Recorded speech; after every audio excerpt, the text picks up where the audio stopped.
ओम गुरुदेव. ओम श्री गुरुभ्यो नमः.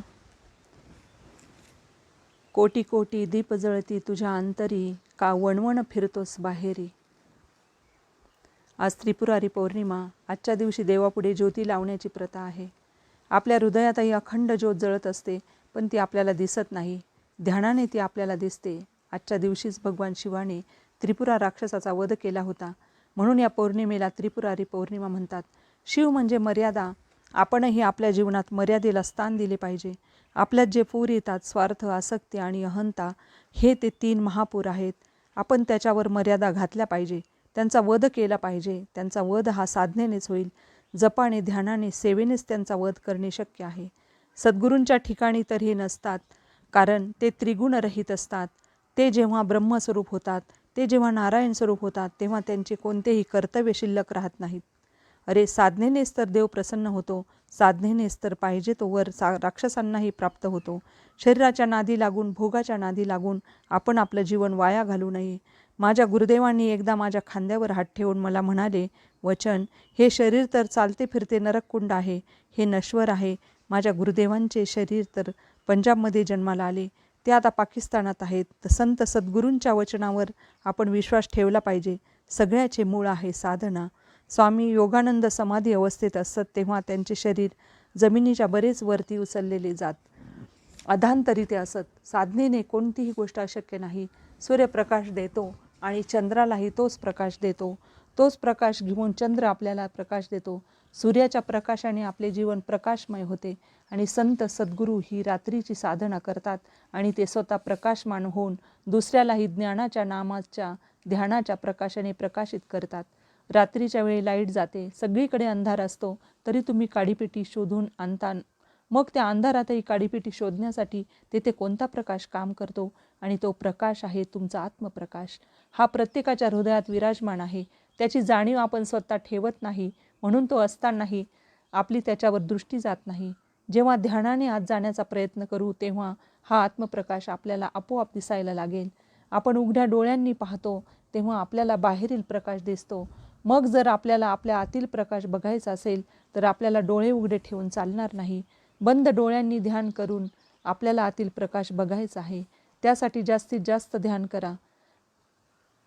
ज्योत से ज्योत जगाओ सद्गुरु, ज्योत से ज्योत जगाओ, मेरा अंतर तिमिर मिटाओ, सद्गुरु ज्योत से ज्योत जगाओ.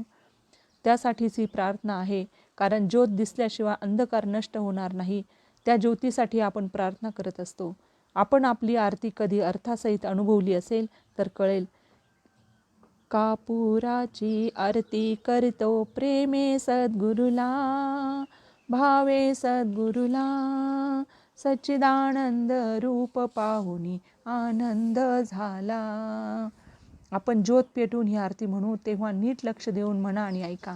दुसरी महत्त्वाची बाब ही मी सांगू इच्छितो की आपल्याला त्याग करायला जमले पाहिजे. जो श्रीरामांनी केला, माता सीतेने केला. तुमच्या सद्गुरूंच्या ह्या वचन नावाच्या देहाच्या कुंडलीत हे असेच ग्रहमान होते, पूर्ण त्याग. श्रीराम तर राजपुत्र होते, सीता ही राजकन्या होती. ऐन राज्याभिषेक होण्याच्या वेळीच वनवास स्वीकारण्याची वेळ आली, तरी त्यांनी तो हसतच स्वीकारला आणि त्यामुळे रावणाचा वध झाला. त्याग केला म्हणून श्रीरामांचे नाव झाले. श्रीरामांना नंतर सीतेचाही त्याग करावा लागला, तरी सीता रागावली नाही. जेव्हा पुन्हा श्रीराम भेटले, तेव्हा तिने श्रीरामांबरोबर जाण्याचा आग्रह धरला नाही. उलट जन्मोजन्मी तुम्हीच मला पतीच्या रूपात मिळावे ही विनंती केली आणि धरती मातेला प्रार्थना केली की, हे माते, जर मी माझ्या पातिव्रत्यात चुकले नसेल, मी सदैव माझ्या पतीच्या स्मरणात राहिले असेल, तर तू मला तुझ्यात सामावून घे. आणि घडलेही तसेच.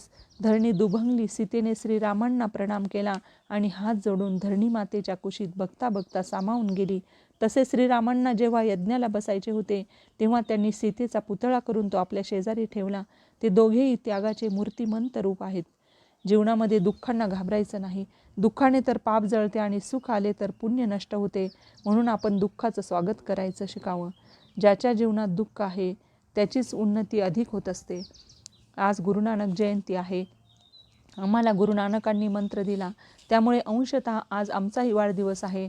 बुद्धांनी आम्हाला मंत्र दिला, परमपूज्य वचन माऊलींनी ते आम्हाला ऐकविले. तुम्ही सर्व योग्यतेचे साधक आहात म्हणून तुम्हाला हे सर्व सांगत आहे. हा देह नश्वर आहे हे 3दा माझ्या मागे म्हणा. आपलं एक सूत्र आहे जे आम्हाला आमच्या गुरुदेवांनी दिलं. जे मजला पाहती ते मजहुनी श्रेष्ठची होती. हृदय मंदिरी जे मज पाहती तयासी होय माझी प्राप्ती. जो सद्गुरूंना हृदयात पाहतो त्यासी काय उणे. माया मोहाच्या नादी लागून आतड्या कातड्याच्या नात्याच्या मागे लागून हे अनमोल जीवन वाया घालवू नका. सद्गुरूंचं जे सानिध्य मिळत आहे त्याचा फायदा घ्या. असं म्हणून माऊलींनी त्यांचं बोलणं थांबवलं होतं. परमपूज्य माऊलींचे सानिध्य मिळणे हे माझ्यासाठी सद्गुरूंचा प्रसाद आहे. पौर्णिमा दर्शनाला इतके का महत्त्व आहे हे आता समजायला लागले आहे. म्हणून काही साधक नियमाने पौर्णिमा दर्शनासाठी सद्गुरूंकडे जातात. मग ते परदेशी असते तरी ते तेथे जातात. असं म्हणतात की सद्गुरू लोणी स्वतः खातात आणि ताक साधकाला देतात, पण त्या ताकात लोण्याचे कण आलेले असतात.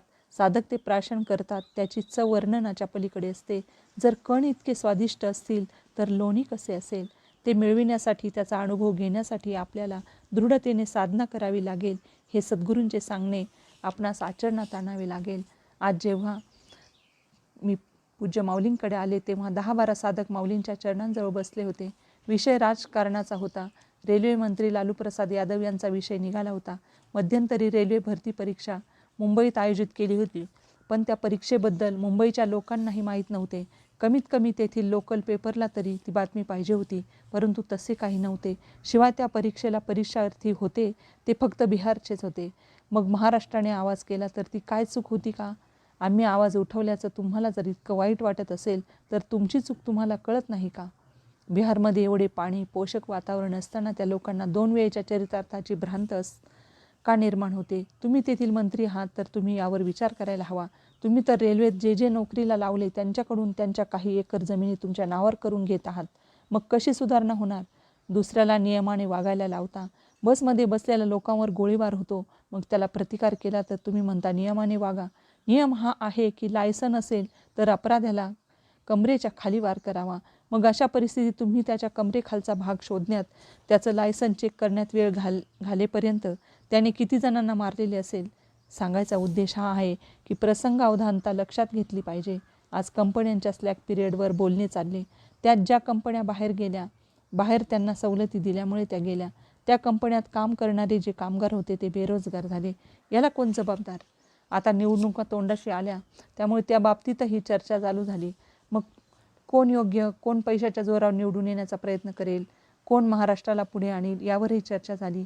पूज्य माऊलींनी तशी सविस्तर चर्चा केली, पण ते सर्व येथे दिले तर संतांवर पुन्हा दोषारोपण होऊ शकते की हे ह्या पार्टीचे. पण माऊली जे बोलले, कोण निवडून येईल, लोकांचे मत काही असले तरी पैशाचा वापर करून हाच निवडून येईल आणि झालेही तसेच. त्यानंतर साधकांनी विचारले की माऊली मग आम्ही कोणाला मत द्यावं? त्यावर पूज्य माऊलींनी दिलेले समर्पक उत्तर असे होते. ते म्हणाले, समोर जे दोघे आहेत त्यापैकी एकाने 120 चोऱ्या केल्या आहेत, दुसरा जो आहे त्याने 115 चोऱ्या केल्यात. मग तुम्ही ठरवायचं तुम्हाला कोणाला मत द्यायचं. या चर्चेची सांगता करताना पूज्य माऊली म्हणाले, हा विषय आपला नाही, पण मला माझ्या आयुष्यात ओबामाकडून एक शिकायला मिळाले.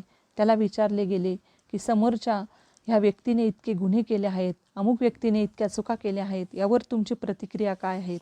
तेव्हा तो म्हणाला, समोरच्याने काय केले हे पाहण्यापेक्षा मी हे जास्त विचारात घेईल की माझ्या आतील गुणांचा मी जास्तीत जास्त विकास कसा करेल, त्याचा समाजाला जास्तीत जास्त फायदा कसा करून देता येईल याकडेच मी माझे लक्ष केंद्रित करेल. त्यानंतर प्रसाद व्यवस्थेसाठी मी तेथून उठले, पण मनात सारखे येत होते की संत हे सर्व ज्ञान कसे आत्मसात करतात. आपण सर्वसामान्य व्यक्ती असे असतो की जी गोष्ट आपल्याला आवडत नाही आपण त्याकडे दुर्लक्ष करतो, परंतु संत मात्र जे व्यवहारी आहे ते आवडत नसतानाही त्याकडे किती सदृश्यतेने पाहत असतात. आज राज ठाकरे जरी महाराष्ट्रासाठी आपले जीवनपणाला लावत असले तरी लोक त्यांना किती साथ देतात हे आपण पाहतोच आहे. तरी त्यांचे प्रयत्न ते सोडत नाहीत. त्या क्षणी माझ्या मनात हे आल्यावाचून राहिले नाही की राजकारणी लोकांनी जर योग्य वेळी संतांचा सल्ला घेऊन पावले उचलली तर आपल्या देशाची परिस्थिती बदलल्याशिवाय राहणार नाही. कारण संत ही आपल्या देशाची सर्वात मोठी संपत्ती आहे. ज्या गोष्टी चळवळी किंवा नारेबाजीने यशस्वी होणार नाहीत त्याच गोष्टी संतांच्या मार्गदर्शनाने निश्चितच यशस्वी होतील. आज राजकारणाला फक्त देखाव्याचे रूप आलेले आहे. स्वतःचाच खिसा भरण्याचे जे काम चालले आहे त्याला तेव्हाच प्रतिबंध येईल जेव्हा बाहेरच्या क्रांतीपेक्षा अंतर्मनात क्रांती घडेल आणि ती क्रांती पैसे देऊन मोठमोठ्या सभा घेऊन किंवा मते विकत घेऊन कधीच शक्य होणार नाही. आणि अंतर्मनात क्रांती घडवून आणण्याचे काम फक्त संतच करू शकतात, कारण ते अंतर्बाह्य निर्मळ असतात. त्यात त्यांचा कारणवरही स्वार्थ नसतो. त्यांची वाणी परमात्म्याला स्पर्शून आलेली असते, त्यामुळे त्यांचा प्रभाव जास्त असते असे मला वाटते. तेरा तुझको अर्पण प्रभू. ओम गुरुदेव.